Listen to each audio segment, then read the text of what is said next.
آپ کو ایسا کیوں لگتا ہے کہ آپ کے پاس ایسی کوئی معاشی پالیسی ہوگی, کوئی جادو کی چھڑی ہوگی جس سے آپ ان مسائل کا کوئی حل نکال لیں؟ دیکھیں, پاکستان کے اوپر جتنے بھی معاشی مسائل ہیں نا, وہ پاکستان کے نہیں ہیں. اگر وہ پاکستان کے ہوں تو وہ ایسے حل ہوتے ہیں. پاکستان کے اوپر جتنے بھی معاشی مسائل ہیں وہ بیرونی ہیں. پہلے یہ طے کرنا ہوگا کہ ہم نے ملک اپنے اصولوں کے مطابق چلانا ہے یا بیرونی اصولوں کے مطابق چلانا ہے.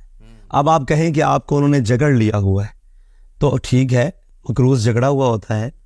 اب آپ قرض کے سلسلے میں آ جائیں تو پہلے یہ دیکھیں گے پاکستان کے اوپر قرض کتنا ہے. اب اس قرض کی مد میں جو ہم سود دے رہے ہیں وہ سود کتنا ہے. پاکستان کے اندر, پاکستان کے سالانہ بجٹ میں ٹوٹل خسارہ کتنا ہے, یہ طے کریں نا. جن بنیادوں پر لوگ کہتے ہیں کہ بہت بڑی سائنس ہے کوئی کہ معیشت اور ہم جی ڈی پی ریٹ اوپر کرتے ہیں اور یہ اصطلاحات ہیں, یہ اصطلاحات ہیں. یہ کوئی بھی بہتر طریقے سے کوئی بول دے تو وہ معاشی ایکسپرٹ نہیں ہو جائے گا. معیشت کی بنیادی وجوہات, اس کی تباہی, اس کا یہاں تک اس حد تک تنزلی, اس کی بنیادی چیزیں کیا ہیں پہلے یہ طے کر لیں.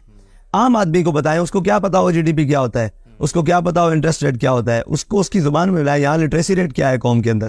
ہم نے ان خاص اصطلاحات کے اندر پوری قوم کو جگڑ کے رکھا ہوا ہے. بھائی ان کو کیا پتا ہو. بھائی ہم یہ پوچھتے ہیں کہ اگر ہمیں نہیں پتا تو پوری قوم جو پڑھے لکھے آج تک 76 سال تک پاکستان کے اوپر ایوب دور سے لے کر آج تک سارے پڑھے لکھوں نے ان میں سے چلائی ہے. کون ان پڑھ تھا, کون ان اصطلاحات سے واقف نہیں تھا, کون وہ آدمی تھے جو بیرون ممالک سے شوکن ترین اور یہ لوگ اور جناب اسد عمر اور یہ بڑے بڑے اور جناب اسحاق ڈار اور مفتاح اسماعیل, یہ وہ سارے وہ پڑھے لکھے نہیں تھے. ان سے معیشت کیوں نہیں سنبھالی گئی؟ مسئلہ یہ ہے کہ ہماری معیشت کا مسئلہ وہ چیزیں نہیں ہے جو قوم کے سامنے ہم گھما کر بتاتے ہیں. ہماری معیشت کا مسئلہ یہ ہے کہ ہم نے جن بنیادوں کے اوپر اپنی معیشت چلائی ہوئی ہے وہ بنیادوں کے اوپر ریاست, قوم اور وطن نہیں چلتے. وہ بنیاد ہے سود کی.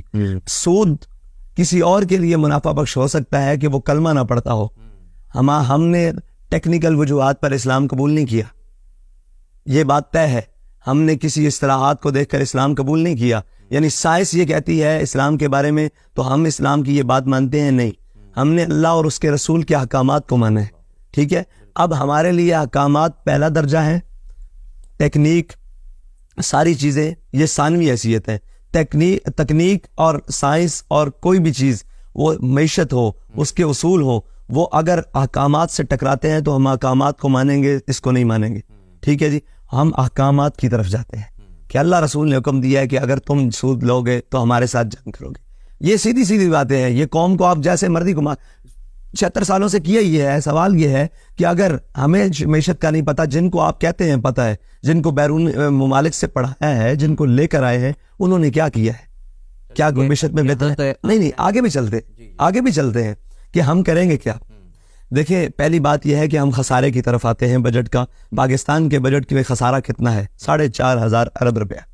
ٹھیک ہے جی, اس 4,500 ارب کے لیے پاکستان کے اندر جتنی اشرافیہ ہے, جتنی بڑی جناب لوگ ہیں جو دیواروں کے اندر رہتے ہیں, قوم کی بات نہیں کر رہا, قوم تو ملک کے اندر رہتے ہیں, کچھ لوگ ہیں جو دیواروں کے اندر رہتے ہیں, جنہوں نے ملک کے اندر ملک بنایا ہوا ہے, اور جن لوگوں نے, مراد اسٹیبلشمنٹ نہیں ہے, مراد وہ اشرافیہ بھی ہے, اس میں اسٹیبلشمنٹ بھی آتی ہے, اس میں بیوروکریسی بھی آتی ہے, اس میں وہ ساری چیزیں آتی ہیں, جنہوں نے اپنا ایک علیحدہ اسٹیٹس پوری قوم کے اندر بنایا ہوا ہے. مجھے یہ بتائیں کہ ایک طرف آبادی ہے 10 لاکھ کی اور ایک طرف آبادی ہے 2 لاکھ کی.